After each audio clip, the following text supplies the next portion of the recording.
Mi nombre es Leonor Montilla y les hablaré sobre el ensayo científico que lleva por nombre La dimensión del género y los derechos humanos de la mujer.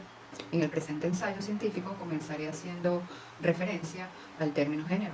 En su dimensión general, son roles y oportunidades definidas por la sociedad que se consideran apropiadas para los hombres, las mujeres, los niños, las niñas y las personas con identidades no binarias. Es un concepto para significar mediante el lenguaje la diferencia entre los hombres y las mujeres, atributo de cualidad o de calidad de la que corresponde al hombre, lo masculino, y lo que corresponde a la mujer, lo femenino. Las construcciones de género son dinámicas y fluidas, cambian con el tiempo y pueden ser diferentes en distintas culturas. Por ejemplo, un ejemplo que ilustran las diferencias inculcadas por la sociedad es que en la mayoría de las sociedades se haya atribuido a la mujer la función de cuidar del hogar y de los hijos, mientras que la función del hombre ha consistido en mantener a la familia trabajando fuera de casa. En la mayoría de las sociedades, esas percepciones tradicionales de los roles de la mujer y del hombre han cambiado y siguen evolucionando. Entender las diferencias socioculturales entre los géneros para la aplicación de los derechos humanos contribuye a mejorar su protección y vigencia, pues permite avanzar hacia el logro de la igualdad y la equidad, y fortalece además los sistemas democráticos y sus políticas públicas, mediante una aplicación diferenciada que permite satisfacer las necesidades de cada persona, según su condición de género. Los derechos humanos son también atributos inherentes a toda persona por el hecho de serlo, sin distinción de edad, raza, sexo, nacionalidad, clase social o cualquier otra condición. Los derechos humanos se han visto fundamentalmente influidos por lo que la sociedad considera que es propio o no de los hombres y las mujeres. Por años la desigualdad en que vivían las mujeres fue entendida como inevitable y se atribuyó su origen a diferencias supuestamente naturales. Así, la discriminación fue aceptada como normal o ignorada, considerada como un asunto individual o cultural, por lo que muchas de las necesidades e intereses de las mujeres fueron excluidos de la agenda de los derechos humanos. Si hacemos referencia a la dimensión del derecho a la salud, el artículo 12 de la Convención CEDAW establece: los Estados partes adoptarán todas las medidas apropiadas para eliminar la discriminación contra la mujer en la esfera de la atención médica, a fin de asegurar en condiciones de igualdad entre hombres y mujeres el acceso a servicios de la atención médica, inclusive los que se refieren a la planificación de la familia.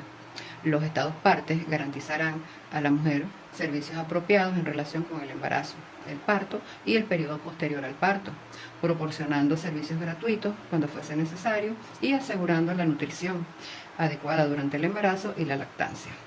Reflexionando respecto al derecho a la salud, este no debe entenderse como un derecho solamente a estar sano. El derecho a la salud entraña libertades y derechos. Entre las libertades figura el derecho a controlar su salud y su cuerpo, con inclusión de la libertad sexual y genésica, y el derecho a no padecer injerencia, como el derecho a no ser sometido a tortura ni a tratamientos y experimentos médicos no consensuales. En cambio, entre los derechos figura el relativo a un sistema de protección de la salud para brindar a las personas oportunidades iguales para disfrutar del más alto nivel posible de salud. Desde el derecho internacional de los derechos humanos, existen algunos casos, observaciones e informes donde se ha puesto en práctica la perspectiva del género respecto al derecho a la salud. En particular, algunas decisiones emitidas por órganos del Sistema Universal y del Sistema Interamericano han tomado en consideración las estructuras de poder que están presentes en las relaciones entre varones y mujeres, visibilizando las necesidades específicas que enfrentan la garantía del derecho a la salud de la mujer. Sin embargo, dicho camino está aún comenzando y es necesario seguir impulsando la exigibilidad de estos derechos tanto a nivel nacional como a nivel internacional. La dimensión de la salud sexual y reproductiva de las mujeres está relacionada con múltiples derechos humanos, como el derecho a la vida, el derecho a no ser torturada, el derecho a la salud, el derecho a la intimidad, el derecho a la educación y la prohibición de la discriminación. Los derechos sexuales y reproductivos son parte de los derechos humanos, es decir, son propios a todas las personas sin discriminación alguna. Ello busca garantizar que las mujeres puedan tomar decisiones sobre su vida sexual y reproductiva con libertad, confianza y seguridad, de acuerdo a su vivencia interna, asociada al cuerpo, la mente, la espiritualidad, las emociones y la salud, y externa también, que está asociada al contexto social, histórico, político y cultural. La percepción de sexualidad y reproducción junto a los cambios sociodemográficos han modificado el valor social asignado a estos derechos. Con los procesos de modernización surge un elemento clave para posibilitar el ejercicio de los derechos, tanto reproductivos, que se trata de la falta de separación entre erotismo y fertilidad. Ello ha sido posible, entre otras causas, gracias al acceso a los métodos de regulación de la fecundidad y programas de salud reproductiva ejecutados desde instancias públicas y privadas. Estos programas han influido decisivamente en los procesos, las acciones de las mujeres en busca de autonomía, las cuales han cuestionado los cimientos sobre los que se asentaban los sistemas políticos de dominación y sus políticas públicas, incluida la dominación de género, al haber cambiado la percepción social de la reproducción, según Palma, 1944. Se puede observar que se han legitimado algunos valores nuevos en torno a la planificación familiar, al derecho a decidir y a las conductas relacionadas con la sexualidad adolescente y matrimonial. No se puede dejar de mencionar la influencia ejercida por la aplicación del SIDA, que ha desatado temores y reacciones que han contribuido a poner en el tapete de las preocupaciones gubernamentales el tema de la sexualidad y la reproducción. En el marco de la mayoría de los países ha existido la necesidad de cambiar sus normas e inclusive sus políticas, para un verdadero cambio de paradigma al respecto. La palabra clave es democracia. Se debe democratizar la relación entre Estado y sociedad civil de manera tal que las políticas públicas sean el resultado de la más amplia concertación. Por otro lado, es necesario fortalecer todos los mecanismos que permitan una real ejecución de los principios adoptados, y eso pasa, en primer lugar, por profundizar en las reformas judiciales, profesionalizar la administración del Estado y dotarla de recursos capaces de ejecutar las nuevas políticas. Asimismo, es imprescindible luchar para evitar que las demandas de las mujeres sean utilizadas para librar batallas ajenas. Cuando la defensa de los derechos humanos, de los derechos reproductivos y sexuales, se conviertan en un arma de lucha de política interna o internacional, hay de qué preocuparse. Los derechos sexuales y reproductivos, desde la perspectiva feminista y de derechos humanos, están vinculados con la seguridad, la libertad, la integridad física, las decisiones sobre sexualidad, la maternidad y el rechazo a toda forma de coerción. Por ello, su vinculación con las políticas públicas y la fortaleza de la sociedad civil tiene una importante estrategia. Desde la dimensión del derecho de decidir, poder decidir es un derecho básico. Sea quien sea, viva donde viva, todos y todas tenemos derecho a tomar decisiones, sin miedo, sin violencia o discriminación. Todos los cuerpos deben ser respetados. Sin embargo, los cuerpos de las mujeres constantemente han sido considerados como objetos de decisión pública. Se debe tener presente que los cuerpos son diversos y se encuentran marcados por la historia de las mujeres en determinados territorios, así como por las experiencias en torno a la sexualidad, la clase, la edad, la raza y las relaciones de poder. Estas categorías que atraviesan los cuerpos de las mujeres muchas veces se manifiestan en mecanismos de control y formas de violencia. El derecho a decidir sobre el propio cuerpo y la propia vida es uno de los derechos fundamentales de las mujeres, adolescentes y también las niñas. Sin embargo, es uno de los derechos que frecuentemente son violados y penalizados a nivel global como una experiencia del sistema patriarcal de mantener el control sobre las mujeres.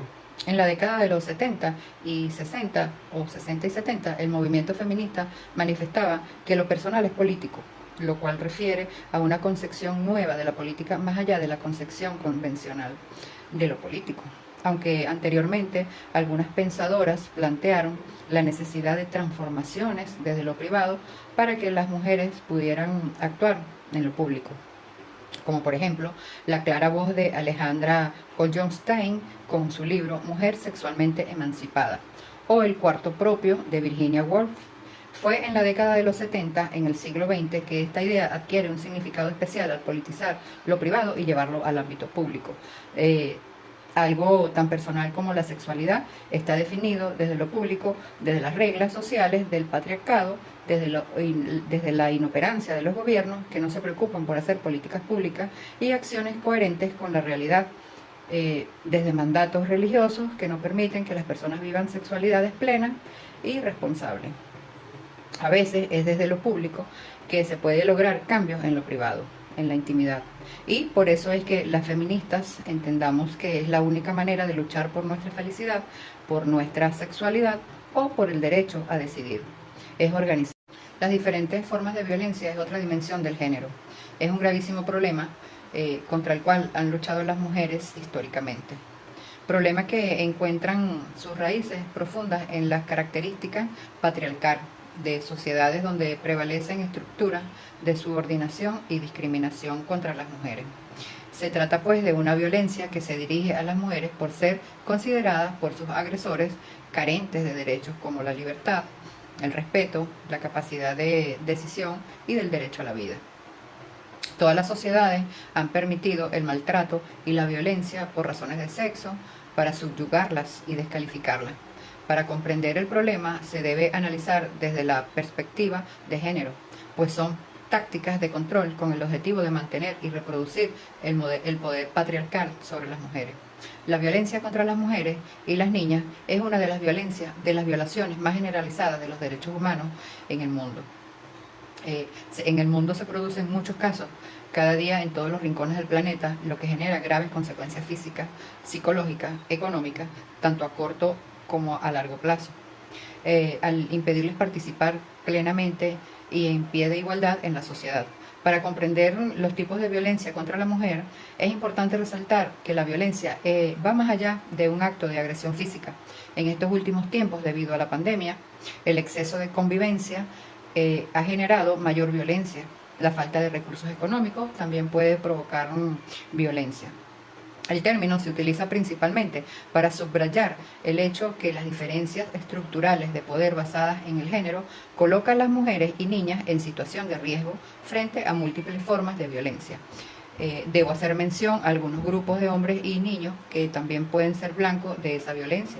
Sobre todo la población LGBT+, lo cual es la violencia relacionada con las normas de masculinidad, feminidad o las normas de género. La violencia contra las mujeres abarca con carácter no limitativo la violencia física, sexual y psicológica que se produce en el seno familiar o en la comunidad, así como la perpetrada o tolerada por el Estado. La dimensión de la violencia sexual o acoso sexual es cuando un individuo le exige a una mujer actos sexuales o cualquier otro comportamiento de la misma índole, bajo una amenaza o con la promesa de hacerle daño. Toda conducta que vaya en contra del libre derecho que tiene la mujer a decidir sobre su sexualidad, el acoso carnal, la violencia o violento consiste en introducir cualquier tipo de objeto u órgano en las partes femeninas de la mujer mediante violencia o amenaza. También existe la esclavitud forzada, cuando una mujer es vendida, intercambiada u obligada a realizar actos sexuales. Y la prostitución forzada también es una forma de violencia sexual, ya que obligan a la mujer a realizar actos sexuales para obtener beneficios económicos. El género en su dimensión del trabajo, como un imperativo humano que se realiza en el necesario intercambio de los seres humanos, ¿verdad?, con la naturaleza para aprovechar de ella los recursos para su subsistencia, está mediado por las relaciones entre grupos humanos y la distribución de poder entre ellos. Refiere a un factor determinante de la producción y la reproductividad. Existe diferencia entre un hombre y una mujer, incluso con respecto al salario. Se considera menos importante el salario de las mujeres, a pesar que las actividades realizadas por ellas se consideran trabajos socialmente necesarios. Llámese trabajo del hogar, el cual es una actividad no remunerada, ayudante, voluntario, entre otras formas de trabajo. Por todo lo anterior, las mujeres necesitamos promover la inclusión del género en el proceso del conocer a fin de comprender la realidad desde múltiples miradas e instaurar un nuevo estilo de pensamiento. El gran desafío es cómo llevar a cabo ese cambio, cómo insertar el nuevo conocimiento y transformar la ideología sexista que ha permeado todos los ámbitos y esferas por tanto tiempo. Creo que es en el espacio educativo del aula en el que deben darse las instancias para comenzar a construir otros discursos alternativos al androcentrismo y para poner en juego nuevas prácticas docentes que escapen a la lógica de la exclusión que conlleva a la pedagogía de género y así ofrecer a las alumnas modelos en las que pueden visualizar la autoridad de las mujeres en el proceso de construcción del saber.